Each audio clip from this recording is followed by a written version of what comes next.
Hi, I'm Rebecca Reinking and I want to share a really simple therapy idea on how to use these jumping frogs to get a lot of practices in speech therapy. Now, in my early career, I used to use these a lot, but I wasn't maximising the amount of practices I could have got with my kids. So in the past, we've got 5 frogs each. The child would say a word and then they'd jump the frog in, and I was excited because we got 10 practices. This is what I do now though. I put these aside.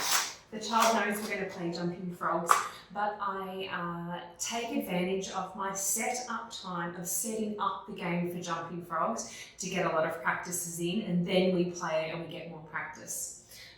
So I'm just going to give an example using articulation cards. I have a set here and I've got them in doubles, so I know that there's 18 cards here. There's 9 singles, you double it, that's 18 cards. So I let the child know that we're going to be playing jumping frogs and we're going to see how many cards the frog can jump on. So as I'm setting up the game, we're saying the word shoe, and we've got shirt, and I'm laying all my cards out on the table. Now, a lot of the times, I like to work in mixed positions when I've got articulation therapy, so we might do medial position as well, or we might do final position. And I literally cover my whole table with as many cards as I can. And the child is saying the cards as we're setting up our game.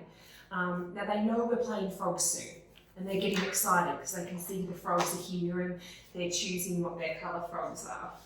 So this is what our table might look like. We've got a lot of cards here. I then tell the child that they're going to choose their colour, and what the game is we're going to see whose frog can land on the most cards. And so when we jump our frog like this, I tell the child that if the frog is touching 2 cards, or if it lands on 2 cards, or if it lands on and it's touching 3 cards, they get to keep all those 3 cards. Depending on what level we're working on, we might do a mixture of word repetition, we might put them into sentences, and then the child gets to keep those cards, and then it's my turn. And like I said, we just take turns seeing. So this is touching 2 cards, so we get to say 2. Then at the end, what I do, once we've got all our cards, when we see who has won, I have the child tell me what the cards are again. So I got shirt, I got she, I got washing, I got shark, I got shoe.